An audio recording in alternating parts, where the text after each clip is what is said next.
Hey, it's the Denver Bronco Roundup podcast. The Denver Broncos themselves have loaded up free agents, all those rookies, but how important will they be to this roster? We're going to go ahead and rank a few of these individuals, but we got to get your thoughts. We got to get your questions. We got to get your comments. It's not the offseason, it's your season.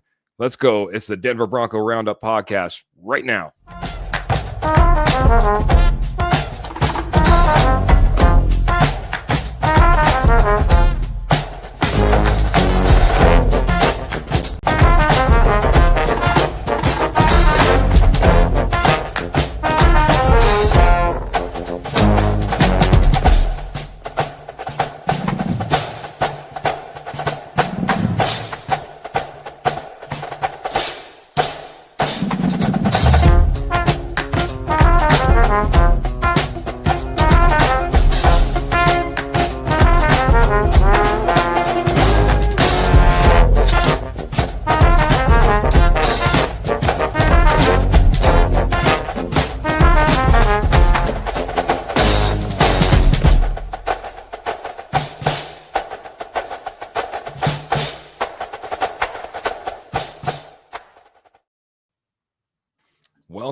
Welcome. It's the Denver Bronco Roundup podcast here on a Tuesday night, rocking it with you, talking about not the offseason. No, it's your season.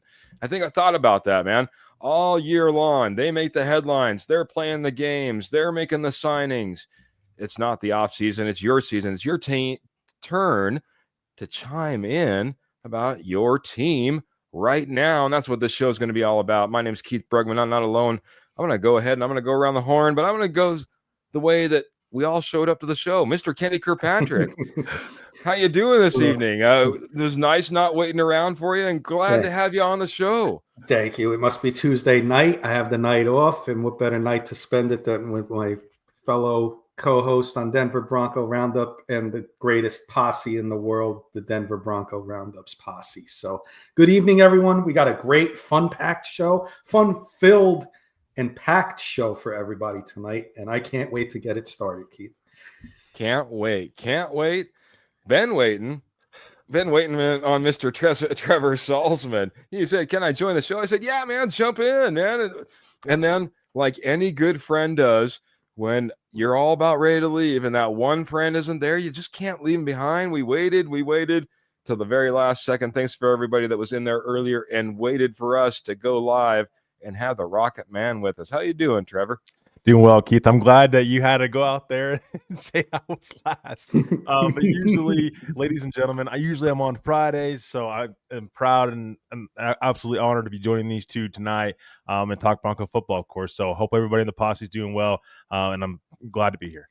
All right, man. Well, look for an on-time show on Friday then. How's that? All right. Look for it, everybody. Look for it really hard. It's going to be tough. No, I mean, we might as well start this off, man, with the news of the day. We might as well hit it right off the bat. I don't know where you'll have this person ranked individually. We have 5 free agents that I have on my list. I'll just mix them up in no particular order then. Dre Greenlaw has came and joined us, as well as might as well talk about Talanoa Hufanga, who's joined us as a Denver Bronco now, a couple of 49ers. Trent Sherfield, he's part of the mix, as well as Evan Ingram, and of course, the latest, I don't know if it's the greatest, I almost said that for some reason because it rhymes, but the latest addition to the Denver Broncos, Mr. J.K. Dobbins. I'll pass it around the other way. Trevor, first off, I want to get your reaction about J.K. Dobbins. Talk a little bit about where you think he's going to fit in this offense. And then if you're going to rank him 5th being the least amount of impact on this roster in 2025 and 1 being the most, where would you put J.K. Dobbins? We'll go all 5 of them probably right after we get done, but I want to get your thoughts on J.K. Dobbins. End up with the ranking, but take it away right now. Yeah, so Keith, we just talked about this on Friday, J.K. Dobbins, and it's crazy now. It's Tuesday afternoon, per se, that they end up coming out and announcing the deal. I think the specifics of the deal sometimes it doesn't get out there enough. But it's a 1-year deal, $2.745 million deal with $2.5 million in incentives. So it's incentive based there with rushing yards and total yards to the deal. So really cheap price for J.K. Dobbins. I think this is a fill the void that Javonte Williams is leaving kind of thing, Keith. I think that the Broncos were looking for a veteran running back in this free agent class, or just out there whenever it became available, to fill that Javonte Williams void. Because I say that because J.K. Dobbins is a good pass blocker. Name a running back on this roster right now, other than maybe Tyler Bidet, who can pass block. A lot of them struggle doing so. I think with J.K. Dobbins, you're getting a guy that, when healthy, has shown production. I think that there's more in the passing game. I think he can be utilized more in the passing game. This is a guy that takes care of the football very well. Veteran presence. I mean, last year had a really good year with the Chargers. Unfortunately, just was one of those running backs just kind of just out there on the open market. And I think, Keith, here's my thing and my theory on this. That when the Chargers placed that 1-year unrestricted free agent tender on him, that kind of got a little weird, because if he had not signed by July 23rd, the Chargers would have had exclusive negotiation rights to him. So it got weird there once they placed that tender on him. But nevertheless, he's a Denver Bronco. I think he brings a good veteran presence to this team. Really good in kind of everything Sean Payton wants in a running back. And something that I've been claiming for all offseason, Keith and Kenny, and even Posse, I want multiple running backs. I'm not just satisfied with one. Go get multiple. Denver did that. They addressed and reinvested in 2 running backs this offseason, and 2 that very well may be your 2 starting running backs when you hit the field. Interesting, man. Interesting signing. It's going to be interesting to see exactly how he fits in, but I agree with you that Javonte Williams type of role, it makes the most amount of sense, right? It's the guy that can go out there, be a third down back, be a blocker. You didn't give me a ranking, though, overall. Again, you're up against Evan Ingram, Dre Greenlaw, Hufanga, Dobbins, and Sherfield. That's 5. Yeah, that's the 5 right there, right? Where would you place him on the impact on this 2025-2026 roster and season? He's got to be up there for me. I would say, I think he's probably in the middle. I would say 3rd. Okay. Because, I mean, you have Dre Greenlaw, Hufanga, the obviously starters. I think Evan Ingram's going to be utilized a lot in this offense and moved around a lot if healthy. Again, a lot of these, if you go back and look at all these signings the Broncos have made this offseason, Keith, it's been really like health guys. Like the Broncos must really believe in the medical staff to be able to keep these guys healthy, because if you can keep these guys healthy, or at least 3/4 of them, I think you're going to see a really good season from the Denver Broncos. But I would say, yeah, for me, it'd probably be 3, because I think RJ Harvey, you want to try to get him into the mix as much as possible. But I think, with J.K. Dobbins, he can be that David Montgomery kind of running back to this Broncos offense. Yeah, it's going to be interesting, man. Trevor mentioned it. We've been kind of talking about this since Tuesday, Kenny. You've been talking this about J.K. Dobbins maybe just a tad longer. Yeah. Anything you'd like to report on that side? Sure. First, though, I want to say hello to Michael. Let's all say hello to Michael Ronquillo, who's sending 100 stars and saying, good evening, Keith, Trevor, and Kenny. Go Bo Broncos. And our good friend out there in Australia on the screen. Good day, mate. Good morning, mate. Glenn Ashley saying hello to everybody as well from Australia. So good day to you. But thank you, Michael, everybody's friend Michael Ronquillo. Back in February, Keith and I had an article, the Dark Horse series. And I'm going to pull it up now on my phone here. February 3rd, 2025, we had 5 Dark Horse free agents. And Keith and I said, man, if we could hit 1 or 2 of these, it would be rewarding. We didn't hit any until Tuesday, when my number 1 Dark Horse free agent, and go look at the RMSN's website, our page when we wrote the article, J.K. Dobbins was my number 1 Dark Horse. And I wrote this in short words here. The Denver Broncos made some – I'm sorry, where is it? Dobbins had a breakout season with the Chargers and was able to stay healthy for most of the year. The Broncos may be able to offer a little more than the Chargers are willing to pay, and in turn, steal them away from their AFC West rival. They stole them from their AFC West rival, but the Chargers seem to go in a different route. But he's going to get to play those Chargers. He's going to get to play against those Chiefs and Raiders again. And, you know, I can't add much to what Trevor said. He nailed everything in his, words about J.K. Dobbins. But I think it's a home run pick. And it doesn't force R.J. Harvey to go in week 1 and be the guy who gets 20-something carries. But I will say this, Jaleel McLaughlin, got part 2 to this. I said Jaleel McLaughlin was a cut candidate months ago. I think that's becoming a little more realistic now. Maybe you could find a trade partner for him. But back to J.K. Dobbins, I think it's a home run. He doesn't have to handle. You don't have to give him the ball 30 times. He could run the ball 5 to 8 times a game. Great in passing situations, blocking, like Trevor said, Javonte Williams role. I'm going to give it a 3 right down the middle, and I got it marked on the here as a 3 as importance because the running back room, he's going to fill it with Harvey, and then it's going to be Estime McLaughlin fighting for that, third back there, and I think Estime might have the advantage there with the different pace of back. I'm going to ask questions to get to my point. I think you made some fantastic points, and I dropped the article as well because Kenny dropping the knowledge all the way back in February. Number 1 dark horse, J.K. Dobbins. Love it, buddy. Like one of our commenters said, we got one right. Finally, Kenny. Finally, we got one right. We did. Kenny, who is the most experienced running back on this roster? J.K. Dobbins. Trevor? Who is the highest paid running back with all incentives included on this roster? J.K. Dobbins.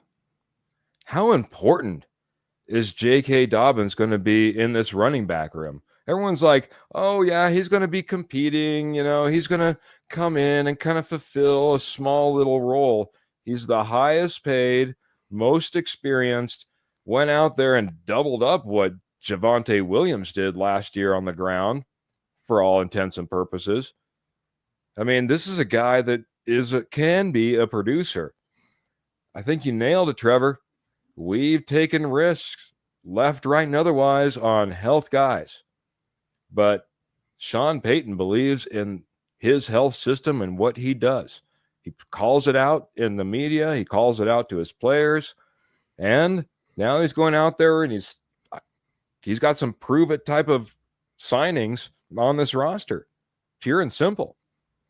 But if J.K. Dobbins is producing anywhere near what he did for the Chargers last year, especially in the first part of the year, 1,000+ yard running back plus possibly right here for the first time in how long?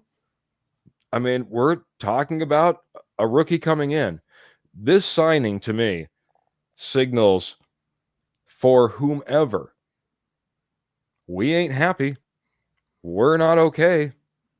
We've went through our rookie OTAs. We went through some other OTAs. We're into minicamp now, and I think we need to get better.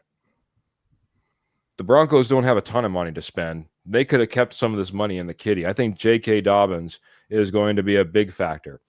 You might say Jaleel McLaughlin, but the easy one for me is Jaleel McLaughlin has something that I think a lot of these other players don't have. And if you're looking up and down this roster and you start looking at special teams ability, Audric Estime is in the sight lines with this signing for me. Overall, I'm right there with you guys. Number 3, that's where he makes my list. Think it makes sense. Makes sense that this signing came true, just like Kenny was talking about all the way back in February. Go check out that article. Thanks, Kenny, for dropping the knowledge, and thanks, guys, for being on board with J.K. Dobbins. We're 3 across the board. I'm going to go.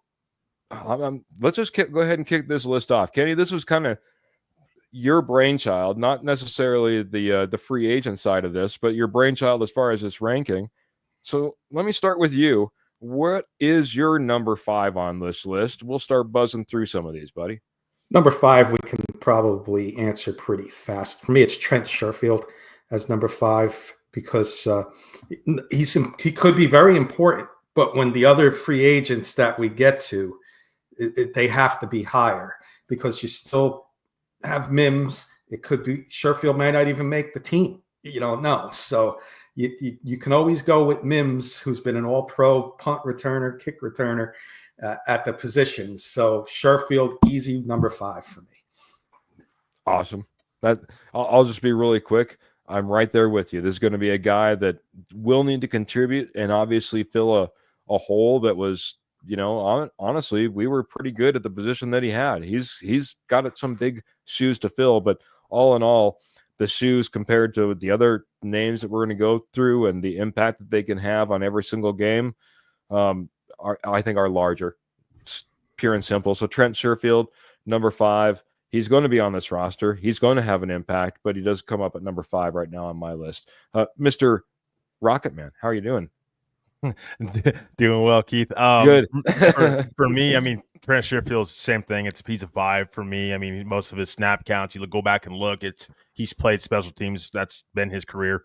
I think one time he played more snaps, and that was back in 2022 with Miami when he played 58% of his snaps on offense. But most of his career since then has been being a special teamer. So special teams for sure. He's a 5. Like you guys just said, there's other important players that are going to be higher. Guys, I was trying to get caught up on the comments, and as we all agree on Trent Sherfield, we're still getting lots of information on the running backs. I just wanted to read a couple. Sean Payton still has running back Jaleel McLaughlin as one of his running backs. Even furthermore, I think I went back and I watched that presser. I guess there's a new writer for the Denver Post. He asked a question, and he started going through the running backs. You have this running back and this running back. He's like, whoa. Don't start counting. Don't start counting. None of you better start counting. He's like, well, what are you looking for? I'm looking for them to go out and compete.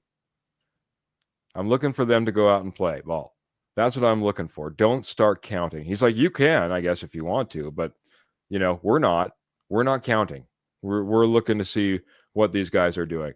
I think there is a possibility, and they are going through rotations. And I did hear a report from the Orange and Blue Network over there that's saying that Audric Estime has taken more snaps from Sam Ehlinger in the last couple of days than other quarterbacks. Not necessarily read what you want out of that, but I'm also hearing that they're trying to keep it rotated as well. So, it's tough. We don't have the inside outside eyes. I think a lot of these guys still have a fantastic opportunity because you are in the early stages. Change some minds, if nothing else. I think Jaleel McLaughlin should start. He's been waiting. He has been waiting long enough behind Williams. I'm sorry. Young Tyrone coming in on Facebook. Sorry, I need to get my new prescription. I apologize, guys. But Young Tyrone. Yeah, just go right ahead, buddy. Go. Yeah, I was just gonna say. So we talk about Jaleel McLaughlin, Audric Estime, and Tyler Bidet, Blake Watson. But one thing we have to be careful about with this J.K. Dobbins signing. Again, I love the signing, and I think Bronco fans should as well. You got to be careful because this is a guy that most of his career he's never played a full season, so you have to keep that running back depth on your roster. I think you just got to prepare yourself for that. Hey, he might miss some time. Yeah, we're all hoping he plays 17 games, but the reality of it is he's never done it in his career. So I think what's important is you have to have depth behind him, and so that's why I think like Jaleel McLaughlin, Audric Estime, they make this roster. Actually, because Denver had 4 running backs on the 53-man roster last season, and so they're not prone to not keeping that amount of running backs, and so that's just something to kind of consider when you like with the guy like J.K. Dobbins. Hey, there is an injury history there. He's never played a full season. Got to have depth behind him just in case something would happen. Yeah, I agree, but at the same time, I feel like all these signings, I don't know how much we're putting out there as far as, hey, we have a big backup plan behind all these guys. I feel like these guys are the plan. I don't think there's, I don't know. That's just my feeling. Kenny, I'll let you chime in one last time. No, I agree with you, Keith. I think the Dobbins signing pushes Harvey to be the starter in the very, very near future. And it doesn't have to be week 1. It could be week 3, week 4. And Dobbins becomes the spell guy, comes in to get, 5 carries a game, 7 carries a game. and you don't have to use him 20, 25 carries where you're getting that risk of hurting him. So I think it's going to be more of that going forward. Week 1, week 2, if Harvey's not ready, you might see Dobbins get more of the carries. But then I think you're going to start seeing it go more Harvey, Dobbins, and those are going to be the 2 guys. I think it's going to be very heavy at the top there with those 2. Yeah, I mean, honestly, you get Harvey out there that you've invested a lot in, and you have Dobbins that you went out there, and now he's the highest paid, and he's the free agent running back. You feel like he's going to get some play. I see Jody, the 4th horseman, in there saying we all have no love for Audric Estime. I do have love for Audric Estime, but man, tell you what, man, he's in a minefield along with Bidet, along with Watson, along with McLaughlin, of trying to figure out their way through to a starting spot. You know what I mean? A good rotational piece on this Denver Broncos team. So I'll face it, we all would like to see Sean Payton get to maybe more like a 2 running back system comparatively to a 3. That doesn't leave a whole lot of room. Yeah. Even if you are with that 3rd running back, they're not getting a whole lot. So go ahead. No, I was just going to – sorry, I don't mean to keep interrupting. I was just going to say, if they release Jaleel McLaughlin, because I seen that comment was up, he's gone. I mean, you're not bringing him back onto the practice squad. He's had enough experience. I think some other team would fall in love with him. One thing I would add here is Blake Watson, Tyler Bidet. I think that puts these guys a little bit more on the hot seat. Like, hey, maybe they don't keep both of them. Maybe they keep one of them and stash one of them on the practice squad going forward, because these guys are kind of been in the league for a little while. And like Blake Watson going into year 2, but Tyler Bidet's been around for a little while. I think that teams kind of know what you're going to get with Tyler Bidet. Maybe you get away with stashing him on that practice squad and leaving a roster spot open for someone else or whatever other need you might have. Yeah, when you become really, really good, and I think that's where the Denver Broncos are starting to enter. Let's face it. I mean, we started to see all the alumni coming back. Champ Bailey's in the house, and Peyton Manning's in the house, and Von Miller's in the house.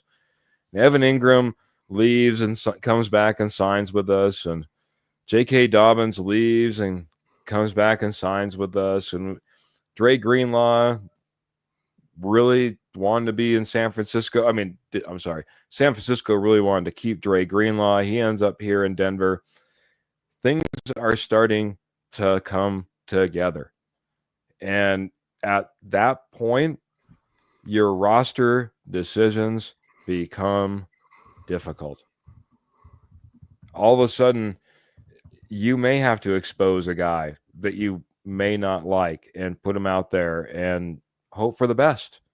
Mr. Kurt Valente, always coming in here with the best. Boys, best roster in the AFC now. Heard it on a Denver sports radio today. Peyton is going for it now.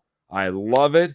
Great to see you, boys. Great to see you, Mr. Kurt Valente. Let's talk Broncos Wednesday night over on the K&K Sports Show. Got to check those guys out. Always love Curtin. I love getting underneath the skin if I can. Gentlemen, we've talked running back and we talked J.K. Dobbins, which we all agreed at 3, and Sherfield all at 5. We need to start getting a little bit further through this list. I don't know how this night's going to go. We might end up going slower on this list, not doing the rookies until another episode, and maybe doing a big old hurry up at the very end as well. See some private comments or private chats. Is there anything I need to get to, Trevor? Yeah. Mr. Phil McLaughlin came in with 100 stars. Thank you, Phil. Keith, if you want to read the comment, go right ahead, but wanted to acknowledge Phil for his stars. Phil, we appreciate you as always. Good evening, Keith, Rocketman, and Kenny. Dobbins adds nice vet experience and will keep the other running backs trying to keep a job. Yes. Yes, and yes. Yeah, Phil, I think you're 100% right. The question is how many touches he gets, how important is he to this roster? It's funny because we all feel, a little bit differently maybe about his presence and how much he could be on this, what he could be to this offense, but we all have him ranked at number 3. Phil, thank you for your thoughts, man. Always good seeing you. Always good chatting, and thank you for the stars, man. Always helps Thank you. things along for the Denver Bronco Roundup podcast. We appreciate that. Let's get to number 4. I think that would be to Mr. Kenny Kirkpatrick at number 4, if I'm going around the horn right.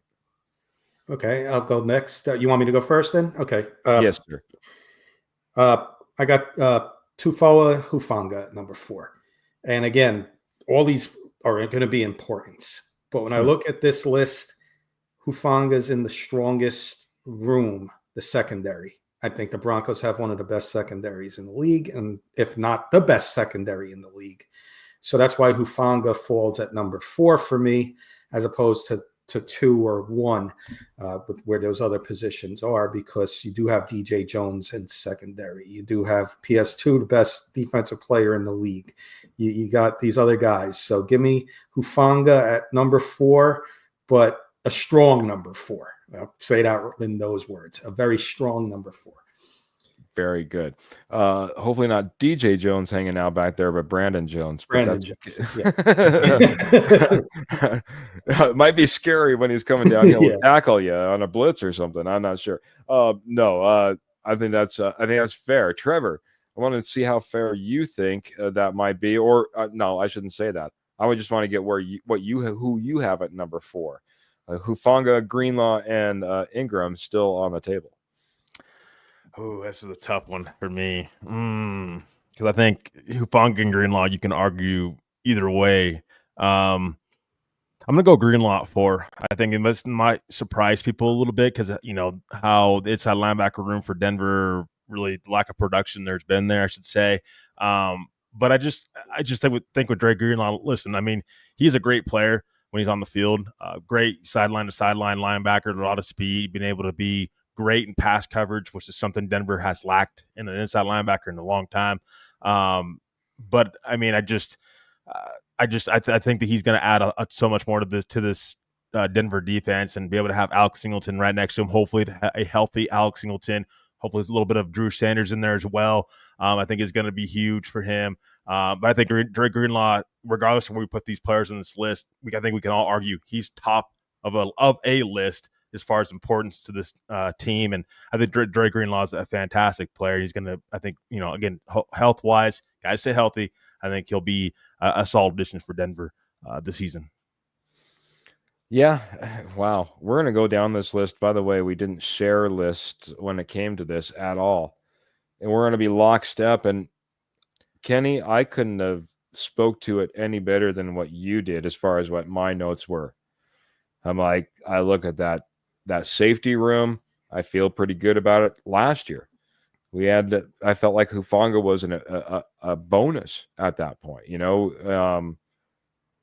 I look at that secondary, and first they got to get past that. They're called safeties for a reason, for the most part, right? You have so much help from those corners that are just going to be fantastic. And when I start looking at some of the other additions and maybe their impact on this roster, it's weird to have Hufanga at 4, because man, can he be a ball hawk? Man, can he just around the ball, has the motor. He even talked about Troy Polamalu in his presser when he took the stand. I mean, it's what we all expect if we were lucky enough to see that guy play back in the day. And if that's what you're expecting, my goodness, it's weird having him ranked number 4, because, man, I had some mad respect for Troy Polamalu. And I think I'll have some mad respect for Hufanga as well. But we all have him ranked at 4, man. We all get to skip number 3, but we had to hold on to our number 2 and our number 1 until we all hear about our fantastic sponsor, Morgan Trinkets. Morgan Trinkets is your headquarters for Southwest Jewelry, Southwest Pottery, estate gold at wholesale prices for over 34 years. Once a nationwide company, now they're just hanging out in your backyard. Northern Colorado, Southern Wyoming, doing shows left, right, and otherwise. You name it, dog show, gem show, just a show going on at your local fairgrounds. They got something going on, but not as of lately. They're going to be taking a little bit of a break before they really press in at the very beginning of July. I heard that from Pearl. But hey, don't worry. I got you all covered, man. You want that Southwest jewelry. You want that Southwest party. You want that estate gold at wholesale prices. You want silver, 100% silver, sterling silver. Don't worry. We got you taken care of. Head on over to Etsy and type in Morgan Trinkets Co. That's Morgan Trinkets Co. And there you are. Pearl's everything that Pearl has to offer. Like I said, all the Southwest jewelry, pottery, estate gold, wholesale prices, the silver, and all major credit cards are accepted over there. And all orders over $50 are shipped absolutely free. Check out our friends, Morgan Trinkets, over at Morgan Trinkets Co. on Etsy, or check out what show they're doing around Colorado, northern Wyoming in the near future as well. There we go, man. Talk about, just an amazing sponsor. Been with us for an amazing amount of time. Just keeps rocking with us. And we appreciate you, Pearl. You're absolutely amazing. Thank you so much. Check out Morgan Trinkets. We got amazing players on here. And like I said, we're skipping right over number 3. J.K. Dobbins was my 3. It was Kenny's 3. It was Trevor's 3 as far as the player that was brought in free agency that would have the most impact on this roster. Comes in right number 3.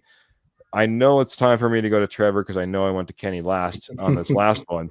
So without further ado, finally, Trevor, you get to start flipping some coins here as we get down to the final 2. Who do you have in the number 2 slot? Most important free agent signing for the 2025-2026 roster.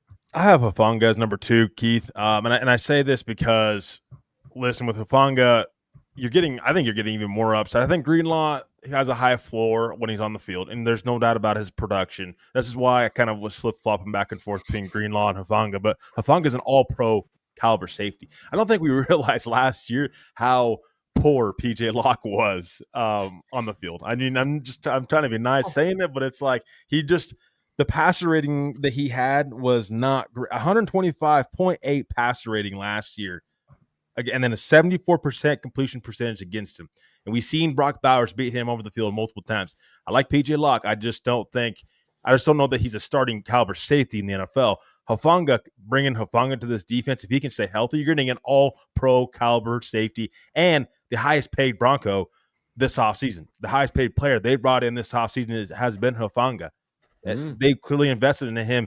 He's number 2 just because of how the safety room the last couple of years has been. It's been a struggle. And I think he's a huge addition on the other side of Brandon Jones in this secondary. Oh, by the way, I think it's one of the best secondaries possibly in the NFL. I think you're right. I think he obviously does bring a lot to the table. Great stat, highest paid free agent. I was just talking about money that not that long ago when we were talking about J.K. Dobbins. So well played, my friend. Maybe not so well played. I don't know if we're going to get PJ Locke on the episode anytime in the near future. No corral for PJ. No disrespect. No disrespect. No, honestly, man. I understand where you're at. You're sitting there flipping the coin. We'd already had Dobbins sitting there right there in the middle. Where do you go between these two guys? But you made a great point. But it's over to Kenny's points now. Kenny, where are you going with number 2? Slightly different than Trevor on this one. And I'm going Dre Greenlaw. I got to go that route because, like Trevor just said, PJ Locke, Alex Singleton also hurt last year. Drew Sanders hurt. And Justin Stranad. Dre Greenlaw was your big free agent signing, also an all-pro. He has to be the leader of that second tier on the defense. You got your front with Zach Allen and Benito and Franklin Myers, etc. He needs to be the leader on that linebacking core, and he needs to stay healthy. It's very important for him to stay healthy. Can't afford to lose him and have Justin Stranad, all due respect, for a long period of time next to Alex Singleton. You're walking on thin ice with all these guys with the injuries. So Dre Greenlaw's got to be the number 2 for me. Little slightly different than respectfully there with Trevor, with Hufanga and Greenlaw. Well, Michael's right there locked in with Trevor. He's got Hufanga at number 2. He has Greenlaw at number 3. Puts J.K. Dobbins in the 4 spot, and then Trent Sherfield in the 1. Kenny, well, we might as well have shared our list and decided we were going to be twinsies tonight, and just go right down this list because that's where I have Dre Greenlaw too. We talked about it last year. This team, and this is where I was kind of surprised from Trevor's standpoint. I know that he wanted a more defensive line, and we're worried about what this run defense might look like after we really didn't invest all that much on that defensive line. Well, that means there's going to be a lot of pressure on this linebacking core if we don't see any changes from last year along the front, and that puts a lot on Dre Greenlaw. And I think Dre Greenlaw not only is going to be presented with that challenge, I think he has the opportunity to step up to that challenge. I think also this defense has been looking for a leader. There is nobody really on that team that seems like they get up there, come on, get together, rally the guys, yelling, screaming, you get here, you get there, get your head in the game. And I think Dre Greenlaw is going to be that type of guy. I think he's going to take that leadership role on the field. Those are 2 big reasons I have him in the number 2 spot. But like I said, me and Kenny have been lockstep. Not that we've been too far off all the way around, but it all ends up with this number 1, guys. And might as well talk about it ad nauseum if you wish. We're all there. Trevor, since I feel like I gave you the short end of the sticks, everyone was giggling last time when I said it's time to go to you. I'll go ahead and I'll let you kick it off with what you would like to say about Mr. Evan Ingram, because that's where we're all at. Let's face it. Yeah, Evan Ingram, I think he just raises this floor of this wide receiver room. I mean, again, a lot of health that's been talked about with all of these players, seems like. But seriously, though, like his production, just from a production standpoint, from another weapon standpoint on offense, I mean, he just brings so much experience and really a really good pass catcher when he's utilized the right way. And I think if you're Sean Payton, you're not just bringing Evan Ingram in just to bring him in. You need to bring him in and use him to the best of his ability, and you got to have confidence in that. So for me, Evan Ingram is number 1. I think this tight end room for Denver the last several years, it seems like, when we want to talk about how the running back room has been, how at least say lack of production in the running back room has been in the last couple of years. Let's say let's bring up the tight ends. Since Julius Thomas, the last time you had a real pass catching tight end, I mean, and he was a different build than Evan Ingram, I know, but from a weapon standpoint, Evan Ingram is going to be able to help you not only when he catches the ball, but he's going to be able to draw defenses towards him and allow other players to get open downfield. So for me, Evan Ingram just brings so much. Just the presence of Evan Ingram, I think, brings a lot to the field. Certainly got to stay on the field, but I love the signing of Evan Ingram. I think you really can't go wrong with it. Essentially, based upon the deal that he got with Denver. Evan Ingram, number 1 spot, lots and lots of expectations here. Sounds like, at least according to Sean Payton, he was asked how well he's filling that Joker role. He said he's doing well. That's exactly what you want to hear if it's that big of a position on this roster. We've heard about it ad nauseum, this Joker, the Joker, the Joker. The Joker might finally be here. Can he talk about our potential Joker in one Evan Ingram? What are your thoughts? Why does he land number 1 for you? I'll just add to why he lands number 1 to me is because of how bad the tight end room was last year. It was arguably the worst in football, 32nd. Maybe the Giants had one equally as bad, and that I'm saying that, respectively. And I'm a big Lucas Krull fan, and he did nothing last year. Adam Troutman, a situational tight end. And you got Caleb Lohner, who you drafted. Evan Ingram is important, number 1 important veteran on this team signing, because he cannot afford to get hurt, because then you're right back to that disastrous tight end room that we had last year. Number 1, easy, Evan Ingram, make the plays, Don't look back. Have a career year with the Broncos this year. There's no reason why you can't with this team. With this Bronco team, with all the other positions that they have. Cortland Sutton, the running backs, be an all-pro tight end, stay healthy. You're going to be very important to this team. And if he does, Broncos may go deep into the playoffs if you can have a healthy Evan Ingram all year.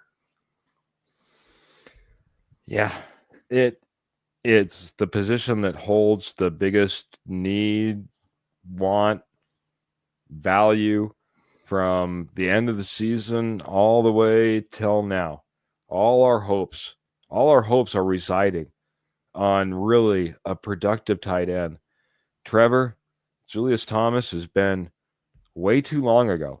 You're not allowed to bring up names as long ago as Julius Thomas as reference to the last time we were good. That's something to behold in and of itself. The gambles are big. We talk about Hufanga. We talk about Greenlaw. We talk about J.K. Dobbins. We talk about Evan Ingram. If all of these pan out, it's like a lot of our commenters have been saying this evening. Look out. Watch out. Stacked roster. Ready to go. Man, going to be scary. I saw scary was another one. Scary was 100%. I talked about it last week. Enough about it. I don't want to talk about OTAs anymore and who's looking good in OTAs. I guess I should put that to the side since all of a sudden they decided someone didn't look good and they brought in J.K. Dobbins. But that being said, enough about practice.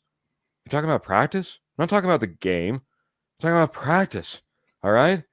It's time to start earning the respect that we all have for this Denver Broncos team, earning the respect that we have for these coaches. I think it's a big year, and me and Trevor have been talking a little bit on the side for Sean Payton. Enough's enough. This is one of the top coaches for what? Number one offenses. Should be out there just blowing doors off of people, right? He's got a second year. He's got all his pieces and his parts together. It's time to go. This has been a great list, man, just going through these free agents and the additions that they are going to make to this roster. These were 5 individuals, guys. We have 7 lined up for our rookies as we go through who we drafted. So that's going to obviously have to be for another show. But we do have a little bit of time. I have a few things written down off to the side. I'm going to hit you guys with at least a couple of questions. But the posse, jump in. We got a little bit of time for...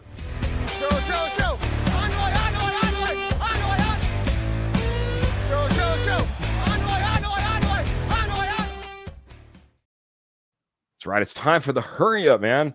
I had a couple of questions that I saw in the comments as we're kind of rounding out this show. Might even have to cut this a little bit short unless you guys have some burning questions. Get them in there. It's time. It's time for the hurry up. First one, I'm going to hit Mr. Kenny Kirkpatrick with. I saw this one, and I was trying to write them down quick. I apologize. I didn't write down the names. I wish I was giving all the love to the commenters, right? And I see one of them's coming in right now, so I'll be able to bring it right up. But for you, Mr. Kenny Kirkpatrick, what running back is getting relegated to the practice squad? We talked about all those names from R.J. Harvey and J.K. Dobbins and Audric Estime and Jaleel McLaughlin. Okay, so if I had to pick one of those 4, I'm going to say Jaleel McLaughlin. Oh. If it's got to be one of those 4. I honestly would take a different route. I would look to maybe trade one of those 2 guys. Gotcha. Watson and Bidet just... they're going to be gone or maybe on the practice. That I considered them already on the practice squad. So okay. I was talking about one of those 4 guys. I'm going to go. So that's your borderline position right there, man. That's your number 4, 3 to 4 running back. Yes, that's your borderline position. All right, yes. Mr. Trevor Salzman, choose your borderline position. If don't be counting. Sean Payton doesn't want us counting. We're counting right now, though. If we're counting and we had to put one of these guys on the practice squad or 2 of these guys or 3 of these guys, can you put 2 with a borderline 3rd? It would have to be Jaleel McLaughlin. Where are you going there, buddy? I know for me, Tyler Bidet is one of them. I think you can sneak him to the practice squad because I think Denver likes what they've seen out of Tyler Bidet. But remember, a year ago in New York, he got hurt and he was playing really well, and then just kind of never got back into form again. I still think the Broncos like him. He's probably their second best running back in pass protection right now, so you probably want to try to keep that around. But I think there's enough running backs around the league that teams are going to be going after that you can sneak a guy like Tyler Bidet to the practice squad. And you said one or two, Keith? Well, you tell me, man. Okay. You tell me. You're the one who's filling out this roster, man. Who makes the practice squad? Gone on the practice squad. And for Kenny, he had a borderline. That Jaleel McLaughlin, he's going to be fighting one way or the other. Yeah, for me, it'd be Tyler Bidet to the practice squad, either Blake Watson kind of out the door just in general, or practice squad for me. But I think they keep 4 running backs. They're loading up on the running back. Be interesting to see what that means maybe for the fullback position. I heard you, Captain. I heard you. In the hurry up, he had a question that I surfed out all the way up at the top. I'm going to go to Trevor on this one. Once again, what's the scoop on Frank Crum? Is he going to be a guard? Is he going to be a tackle? Have you heard any information, Trevor? And if not, what would be your best guess as you're trying to put this roster together? Where is he going to fit? Maybe sometimes it's not even your best fit. It's just the fit. Yeah, I mean, Frank Crum, and they kept him last season when he made the initial 53-man roster. Now, I think the reason they kept him on the 53-man roster was because they were afraid another team was going to claim him. They could not push him through to the practice squad without being worried some other team was going to pick him up. So a guy like Frank Crum, I think he's a developmental tackle in the NFL. We'll see how much better he's gotten this year. He's like one of those kind of players that, hey, we're waiting to see what have you done in a year's time to get better, to be able to make this 53-man roster, because there's no guaranteed spots when you're a backup offensive lineman. There's always competition in there. He certainly has a size and he has potential to get there. But what we've seen last year in preseason, Keith, and that's why I was a little surprised that they kept Frank Crum on the 53-man roster, was because of the lack of a pass protection pass pro. I just feel like he needs more development there, and we'll see, though, where his development is at come training camp. All right. Do you have anything to add to that, Mr. Kenny Kirkpatrick, for captain?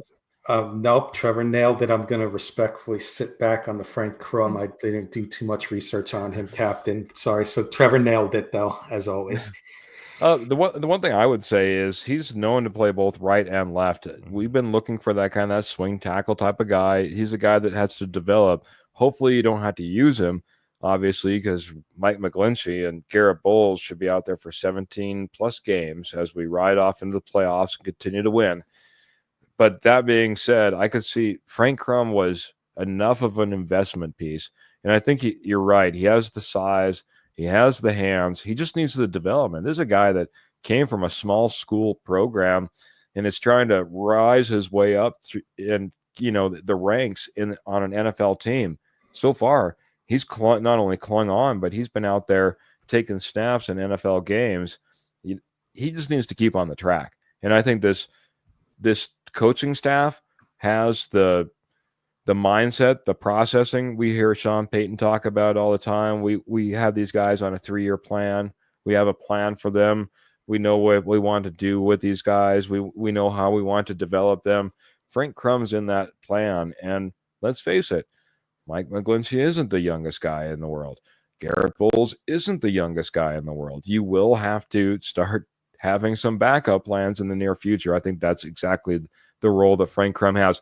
Now, in a pinch, if you need to slide him in to the inside for a guard, a guard duty for a game or something like that, knock on wood, yeah, I think Frank Crum has the ability to do that as well and would do quite well. But let's hope he's the tackle that we need and we kind of draft him to be, man. Great question, man.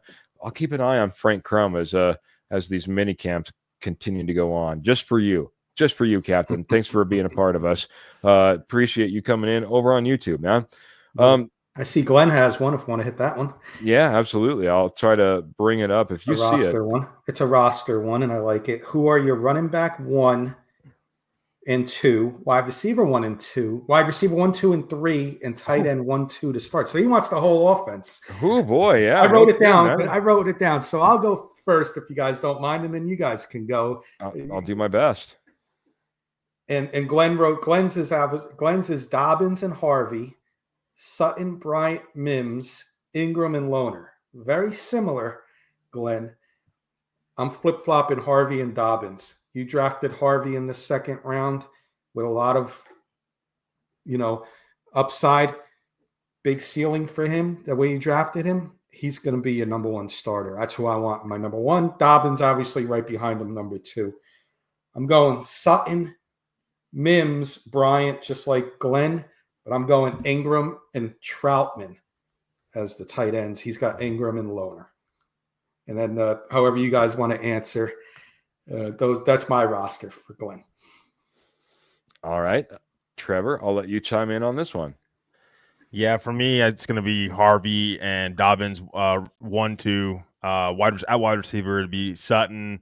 I actually think Troy Franklin, I kind of disagree with. I mean, Pat Bryant to a degree, he's going to see the field. All these wide receivers, keep in mind, all these wide receivers are more than likely going to see the field. There's about a handful of them that are going to see the field. Sean Payton likes to substitute guys out left and right. So, to keep these guys fresh. So for me, 1, 2, 3, it's going to be Sutton. A wide receiver is going to be Sutton. Franklin, Mims at tight end, it's going to be Ingram and Troutman. All right. Well, I think I'm almost the same. Boy, you guys. I'm gonna put it on. I'll just run down the list. I'm gonna go Dobbins and Harvey, just like he has it listed. Sutton, Mims, and Franklin. I'm going to agree there with Trevor. Ingram and Troutman. And I'll do this as a little lead in to our next episode, or when we get to our rookies. Lohner, I feel, is going to have a longer path than what you have maybe stated here, Glenn. We'll see where he ranks on everyone's list when we get to our rookies and their impact that they'll have on this roster. I think it's going to be a tougher path. Tight end is not an easy way to go. Easy position to just jump into in the NFL and hit the ground running. And it's not like this guy has the most experience. I think he's got a little bit of time to get there. Paul's coming in. He likes JK and RJ, then Sutton and Vele. Doesn't even want to talk about a third wide receiver. He says Ingram, my brother. Prescorn. That's the Prescorn. Forgot about him, and that's a good point there that Paul made. They brought in rookie undrafted Caden Prescorn, who was ranked number 12, by the way, in our draft book that we had tight ends. Maybe Caleb Lohner isn't impressing at camp. They decided to bring in somebody to push him, so that's something to look out for in preseason and mini camp. He does sneak in as number 2. It was Mims for wide receiver 2. So he did end up sneaking that in right there. But I think that brings up a great point at Prescorn. That Prescorn signing, just like we were talking about J.K. Dobbins, so on a different end of the roster, right? As far as where you think these guys are competing and where their position might be come opening day. But you're absolutely right, man. I think that might be something to be said right there and there. Aloha to Mr. Patrick Wiltsey. Hey, Patrick. Gotta say, man, Patrick Wiltsey once again coming through, getting my shipment to me, and boy, from coconut to vanilla macadamia to that Kona coffee that we all love and crave, man. Tell you what, nothing quite like it. Check out Lion Coffee. If you have just a moment and you're a coffee lover, you won't be disappointed. And check out everything that our good friend, Mr. Patrick Wiltsey, has to say, man. He's been a guest on the show. He's a knowledgeable guy. We appreciate you jumping in here. I got 100 stars from Michael. He wants to give his roster out. I appreciate it, man. We'll read it off for sure. RJ Harvey and JK Dobbins. Thank you, Michael, for the 100 stars as always. We really appreciate every just you being here, we appreciate. But all the support you give us is amazing, and everybody out there in the posse. RJ Harvey and J.K. Dobbins, like everybody else, is 1-2. He's got Cortland Sutton. He's going Vele as well, and Pat Bryant. He doesn't have Mims in there as the top 3, and he's going Evan Ingram, and he's high on Caleb Lohner as well. A lot of our posse members are high on Caleb Lohner. I hope I'm wrong. I know Keith probably hopes he's wrong. I'm just concerned that they brought in Caden Peascorn from Ole Miss to maybe be that role, and Caleb maybe on the practice squad to start the season. That's not what I'm going to take out of Michael's 100-star comment here, though. What I'm going to take out is, once again, someone mentioning Devon Vele. Something that we kind of glossed over when we did our rankings, and I talked about not getting all hyped up about OTAs and the whole 9 yards and who's showing out. But Devon Vele has been turning a few heads out there. Let's just face it. So if that proves out to be true, you're absolutely right, Michael. And you're not the only one. You've been pointed out a few times now that Devon Vele should maybe be on the radar. And, I'll take notice. I'm going to be keeping my ear to the ground and my eyes peeled when it comes to Devon Vele. Peter Johnson, late to the party. Hope you all are well, fellows. Love the Dobbins signing. I think he will have a chip on his shoulder and a point to prove. I think he is better than Najee. I think he'd know that too, and we will want to stick it to the Chargers and the rest of the NFL. There you are. Big expectations, I think, across the board with this J.K. Dobbins sign. Some of us had him as RB1. Some of us had him as automatically RB2. He certainly has came in and shooken up what we had in the running back room instantly. And you start putting it together, whether you think he's better than Najee Harris or who knows. It's obvious to all the people in the comments, the posse, by the way, if you didn't know, that's what we affectionately call you all, because you guys all come in here, you ride with us every Tuesday and every Friday, and you bring all the comments, all the thoughts, and all these great ideas. And it'll be interesting to see where J.K. Dobbins just fits into this roster, RB1, RB2, but obviously a big shakeup. Gentlemen, it's been an hour. We filled it up. We did it. It's off season. They say it can't be done, but we did it. All right. We do got to get out here, but I'm going to go ahead and I want to get some final thoughts for Mr. Kenny Kirkpatrick first as we go around the horn. Final thoughts. Again, like Keith just said, it's the off season, but I was just talking to Keith earlier. You struggle during the week to think of ideas, and then boom, you wake up one morning and you got the ideas for these rankings on the veterans and the rookies. And the J.K. Dobbins news breaks. So, we're here for everybody every Tuesday and Friday night. We love hanging out with the posse. And, I'm going to give my co-hosts a quick rapid fire when they do their final thoughts. And you're going to have to answer this rapid fire ranking. I thought it was a fun one to wrap the show up. And I'll give you mine real quick. I want everybody to rank the 4 helmets in the AFC West. My 4 is going to be the Chargers. 3 is going to be the Chiefs. And these are current helmets. 2 is unfortunately the Broncos. But when it comes to number 1 helmet, the Raiders do have a pretty badass helmet. Now, give me the old Bronco helmet behind Keith's pennant. On Keith's pennant, that's number 1 if they went with that old logo. So that's my final thoughts. I will see everyone next Tuesday. Check out Trevor and Keith on Friday. They'll have another amazing episode, A+ episode of the Denver Bronco Roundup for you all. Thank you, everybody. Best. We'll do our best, Kenny, man. Thank you, man. Coming in here. Don't forget, Kenny's full of knowledge, dark horse knowledge, all the way back to February 3rd. J.K. Dobbins, top of the list. We dropped the article right there in the comments if you want to go back and read that old article and see if there's any other ones you're like, how interesting would that have been as well? But we do get J.K. Dobbins and Kenny always dropping the knowledge. Thank you for joining the show this evening. Seems like Tuesday is going to be too far away, but I digress. I go over to Mr. Trevor Salzman, man. He's been bringing the knowledge, and he's going to now say goodbye to us as well as, I guess, rank some some helmets, some helmets or some logos. What was that? Well, helmets. We're going to do helmets today. The helmets. All right. The helmets of the AFC West as well before you get out of here. But say goodnight to us all.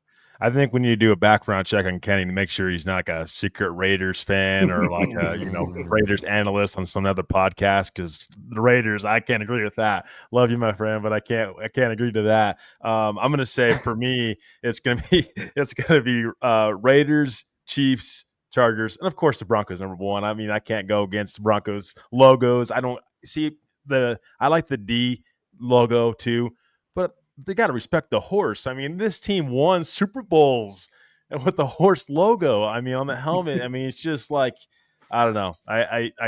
Any logo Bronco wise for me. I mean, they always do such a good job presenting it, and I love the color scheme as well. So for me, Broncos 1, Chargers 2, Chiefs 3, Raiders 4. Kenny, I'm sorry, but today was just the helmet. Just helmet. Okay. But I appreciate everybody in the posse for tuning in, watching, and can't wait to be back Friday night with you all. I hope everybody has a great rest of your week. Stay cool because it's like 90 degrees in this room right now. And we'll see you Friday. Go Broncos. It's 99 degrees in the room. You can see the sweat rolling off of him, but he stuck it out for an hour. Give you all the knowledge, Trevor. I appreciate it. And I'll since we're on the air doing this podcast, first I'll go ahead and I'll rank these helmets. And since we're doing it on the air, Chargers, Chiefs, Raiders, Broncos, number 1. That's the way you got to go right there. I know where you're going, Kenny, man. The last thing that Kurt Valente wants to hear is, I love it when the Raiders are super competitive and, we get to beat them at their best. And as far as Kurt could be concerned, that they should never win a game and never be competitive. And I get that. But there's just something about those matchups when you're just, at each other at the end of the season. I mean, everything on the line. It's the Raiders, it's the Broncos. I do have a lot of respect for that Raiders helmet, I'll be honest. That's why I had to, at least on the air, put them number 2. As far as us getting out of here, let's get on out of here. But don't forget, we go live every Tuesday, every Friday, 7:30 p.m. A little bit later this week, or this episode, we went on at 8, and we tried to get that out there in our ads, but typically 7:30 p.m. Mountain Standard Time, Tuesday, Friday. This is the Denver Bronco Roundup podcast. We're brought to you by Rocky Mountain Sports Network. We're sponsored by Morgan Trinkets. We love everybody that's came in here, dropping stars, dropping comments. This posse has been growing, and we appreciate y'all so much. We know that it's off season. Can't wait to be talking about real games, but I promise we'll come in here. We'll try to make it interesting every single episode. I think we do a pretty dang good job. And it's all because of you.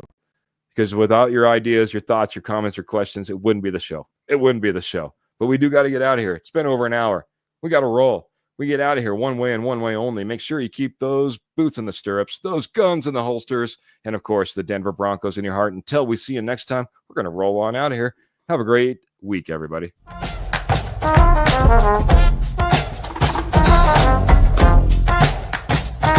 Thank you.